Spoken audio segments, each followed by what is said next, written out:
everyone. My name is Priyakshi, and today I'm speaking with Mr. Naga Penmetsa, co-founder and CTO of NexiGo Energy. So NexiGo Energy is an up-and-coming startup in the field of lithium-ion batteries for light electric two-wheelers.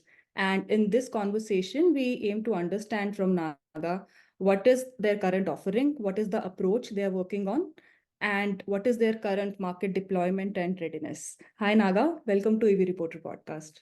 Thank you very much for having me, Priyakshi. It was a pleasure talking to you, and hopefully we can have a good conversation.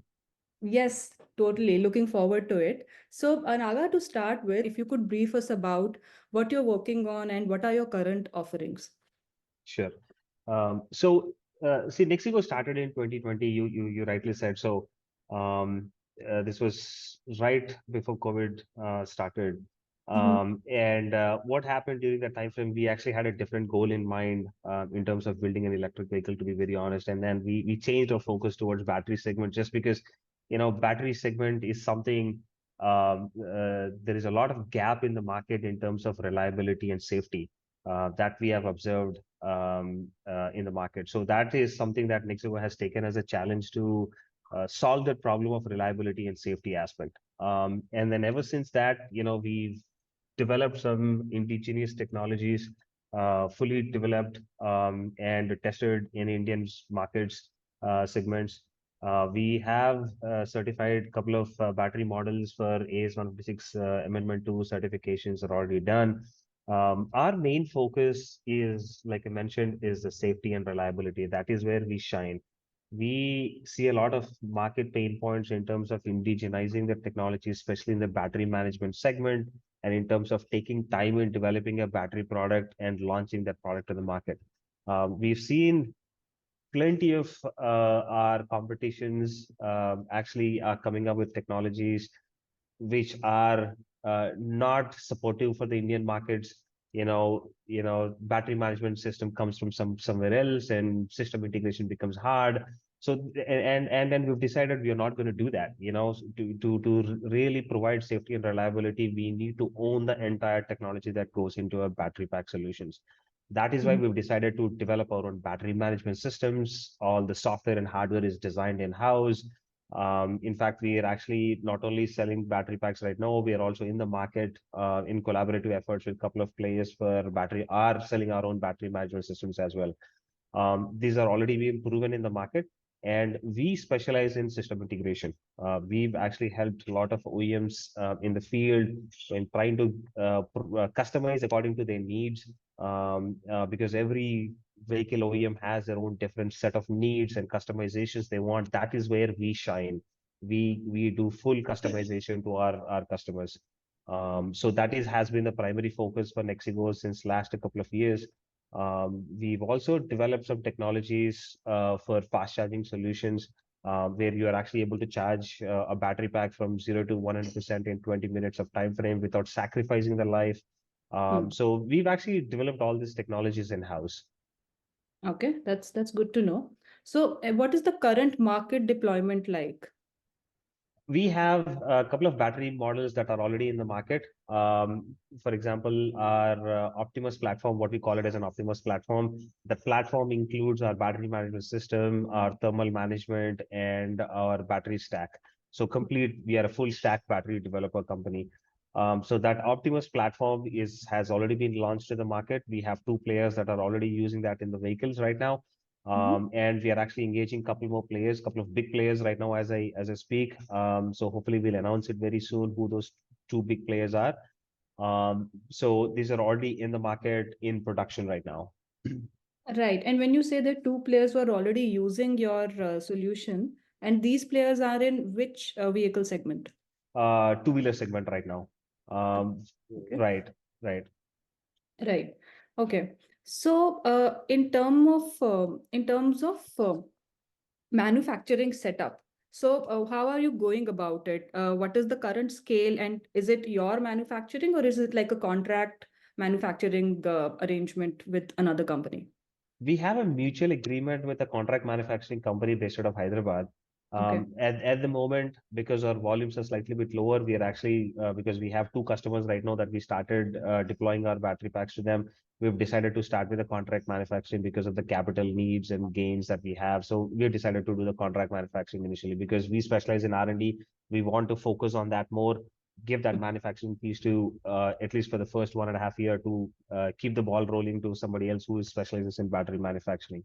So right now it's contract manufacturing, but right now we've raised our Series A recently, and the goal for that is to set up our own manufacturing plant within next 1 year of time frame. So even though we start now, it's gonna up and running, fully functional, and fully transferring the technology from our R&D to that manufacturing facility is going to take anywhere between year to year and a half time frame.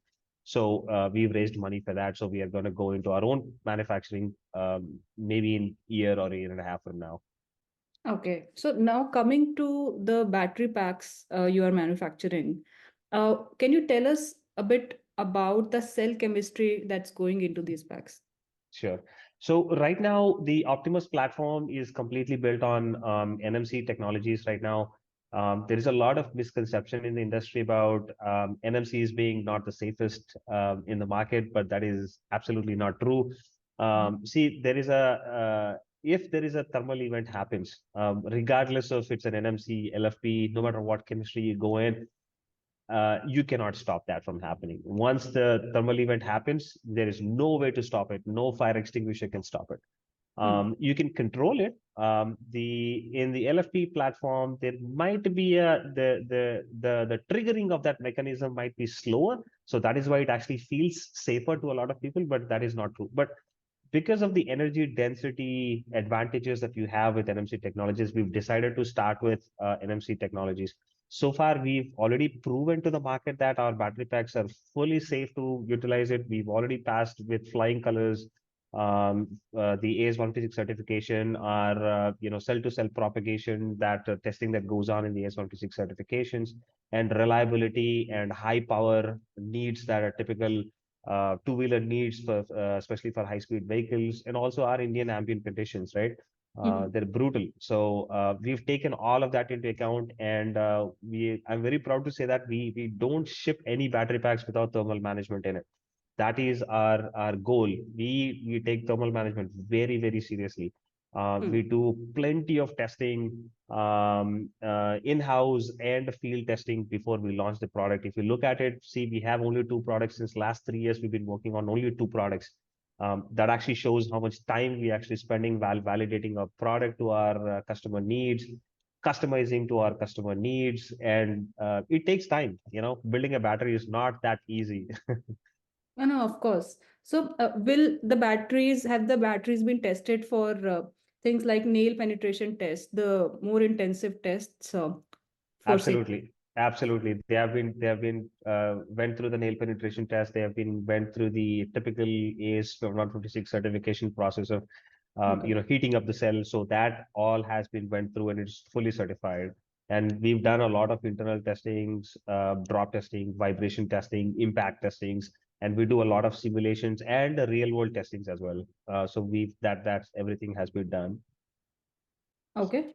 So, these battery packs that are already there in the two-wheelers, going into two-wheelers, so do they have this fast charging capability as well that you talked about, or is that another set of product?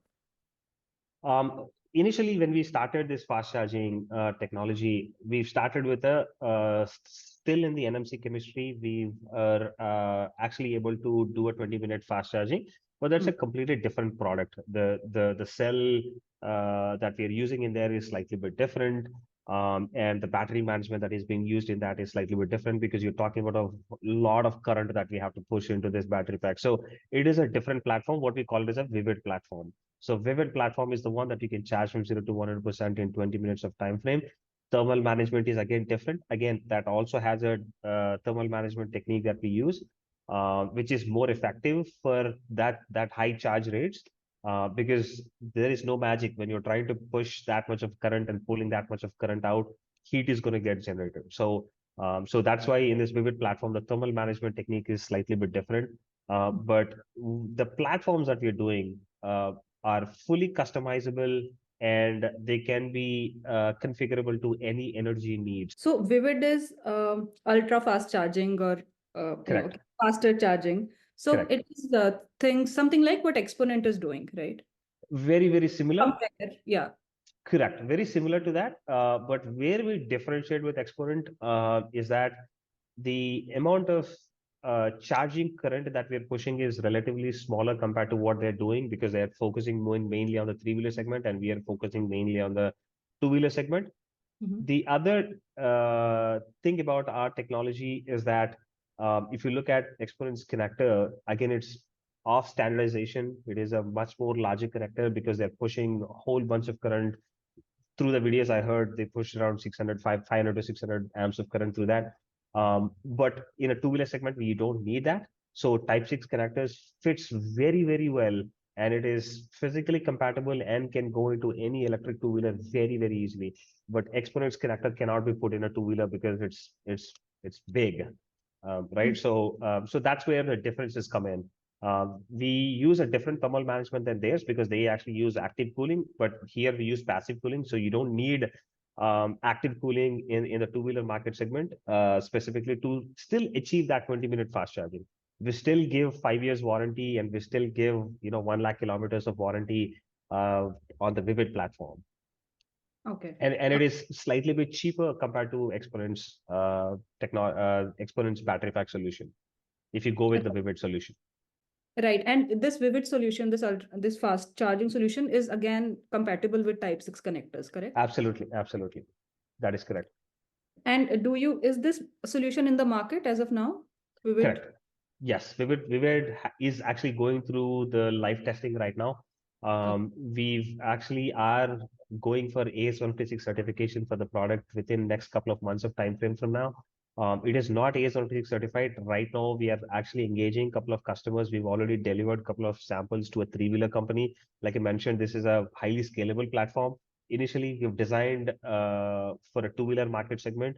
Now we expanded to a three-wheeler, and we've actually delivered a pack to one of the three-wheeler company, and they're actually started testing it.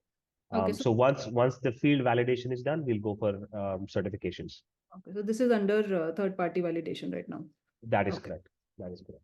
Okay. So coming back to Optimus platform, where you have your own thermal management, battery management system. So let's talk about that. You said that you identified gaps with respect to safety and reliability, and you designing your own BMS and thermal management. So please tell me, how does this all come together? What are those specific gaps that you identified where other people, other companies were missing out on?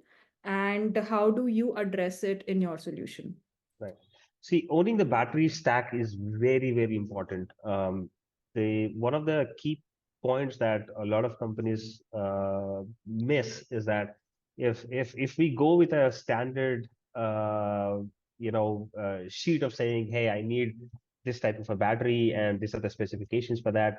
Typically, you find a lot of companies who deliver that battery pack to you in 2 to 3 months of time frame, and there is really no engineering that actually goes behind it. And this is something that we observed since 2020 timeframe when we started a company. Typically most, I'm not going to say all of them, but there are good companies out there, but there are 80 to 85% of the companies that are in the market today, they just buy the cells from China. They typically buy the BMSs from China as well.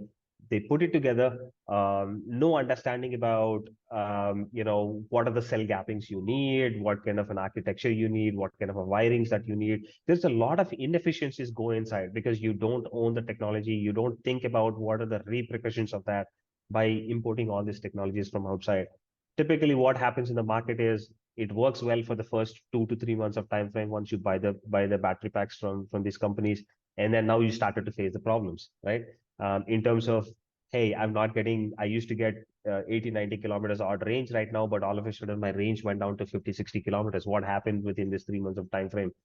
And how do you solve that problem unless you own the technology, right? And unless you really do live testing, you also do real world validation testing, you run 6,000, 7,000 kilometers worth of data. Unless you do all of that, you cannot really validate it.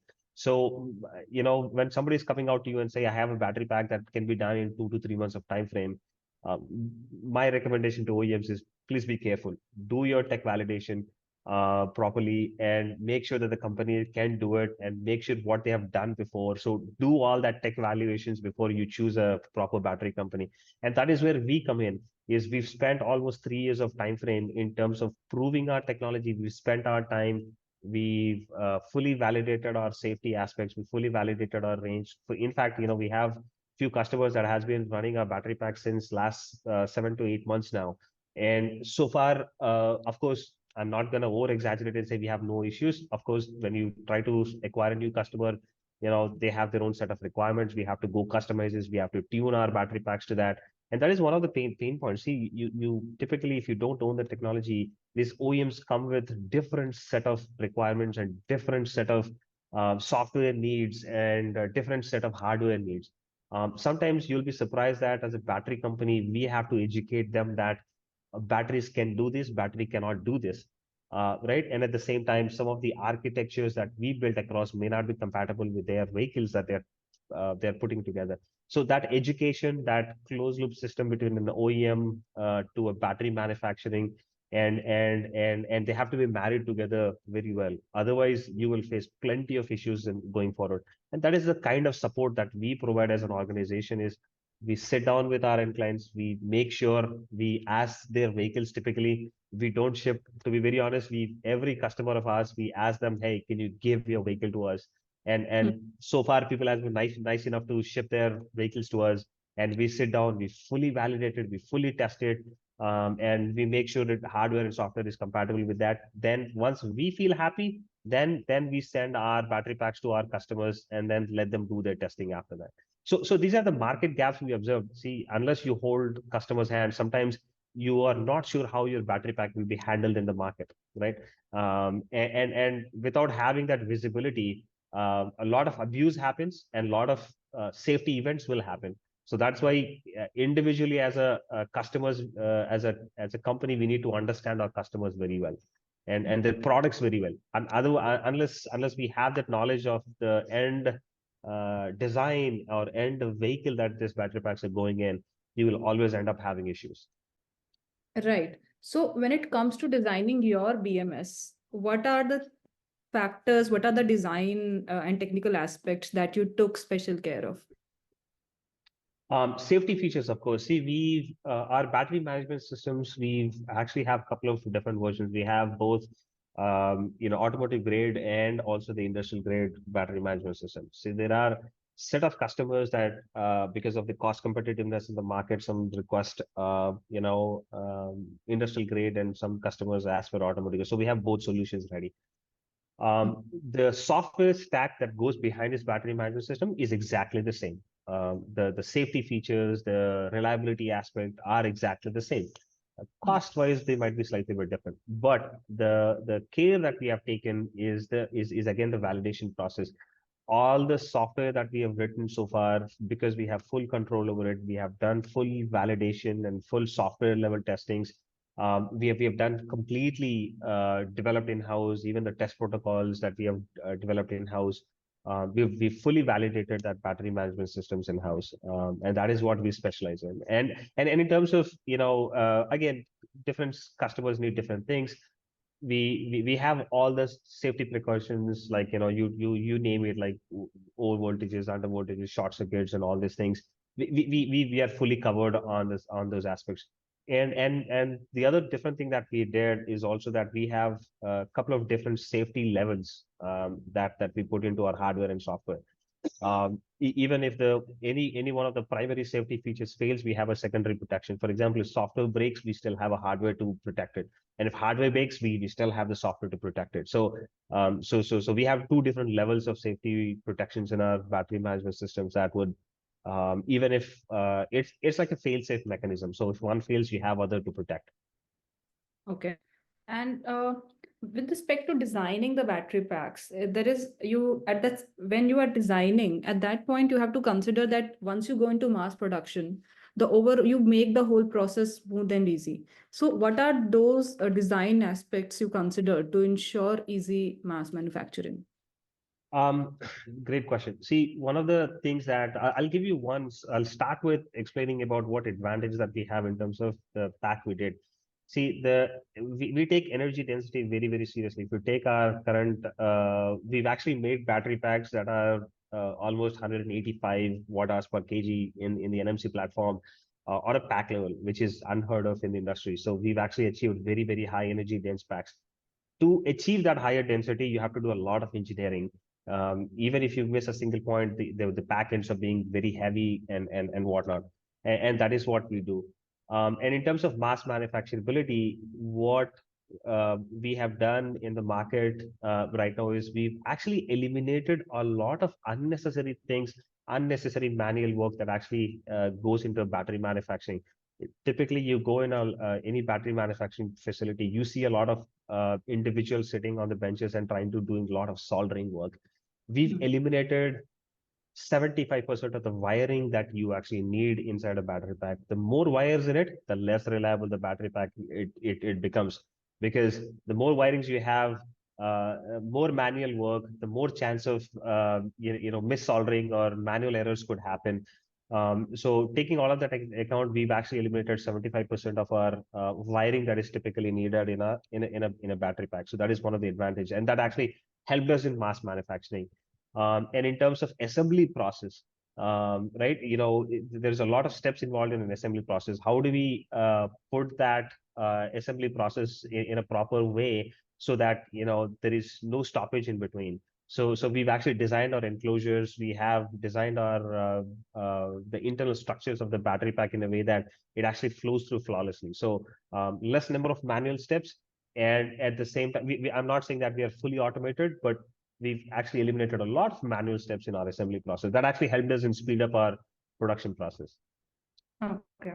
I also read there are patents that you have applied for, and there's some granted in the US. Can you tell us more about it? What are those proprietary pieces of technology that you have? Sure. We've actually applied for patents in terms of how do you package the battery packs more efficiently. That is where, if you look at for example, we've designed the Optimus platform to be competitive with the market, because a lot of vehicles has been designed around a couple of existing battery companies. We've taken that as a challenge, and we've reduced the weight of the battery packs with our competitors by around 2.5 kgs of less weight in our Optimus platform. At the same time, the physical footprint of our battery pack is smaller. So for a couple of our customers, they never thought about putting two batteries as a solution into their vehicles. Now, because our batteries are so dense, and we've actually reduced the weight and the physical footprint of that, now we've actually enabled them to put two batteries and give an extended range, right? So all this developing this technology, there's a lot of R&D, there's a lot of technology that went into how do we efficiently package so that the battery packs doesn't go. So that is some of the patents we applied. So in terms of how do we do the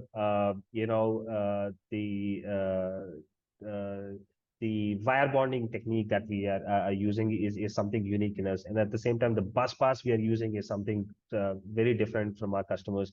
And at the same time, the maintaining the gap between the cells and putting the thermal management. See, it's easy to put the thermal management in any battery pack, but the problem is if you don't know, you will actually put too much or too less.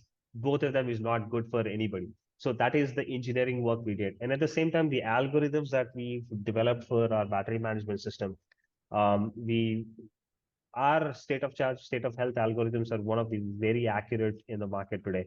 We've actually got it validated. We have some real customer testimonials as well from a couple of companies. Even to be very honest, there is a Pune company that we're working by company. We've won the business just because our state of charge estimations and state of health estimations are much more accurate. So these are the algorithms that we've also applied patent for, and also how do you package the battery packs more efficiently.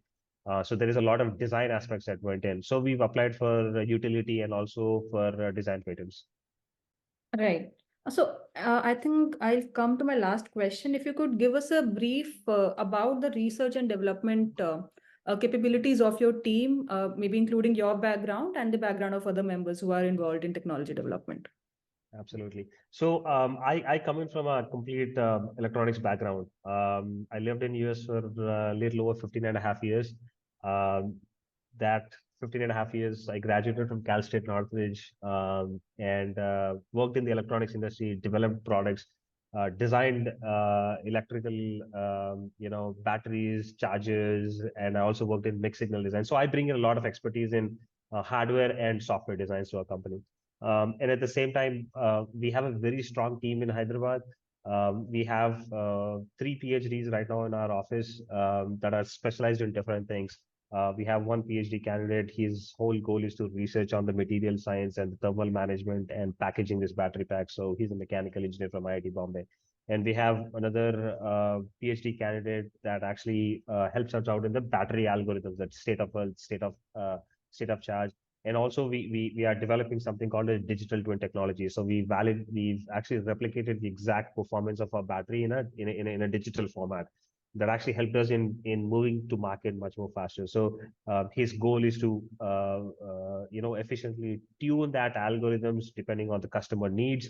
And at the same time, we have a plan to take that digital twin model into the cloud so that you can do much more accurate state of health estimation. So that is something that we are doing. So his focus is on that. And we also have a PhD candidate that's working on the power electronics, battery management systems. In fact, we started to, after seeing ourselves a lot of pain points in the charging industry right now, especially in the two-wheelers, because, when we ask for some customizations, because we come up with some different battery charging algorithms, we typically ask our charger companies to implement it, but most of the times they don't understand what we're trying to do.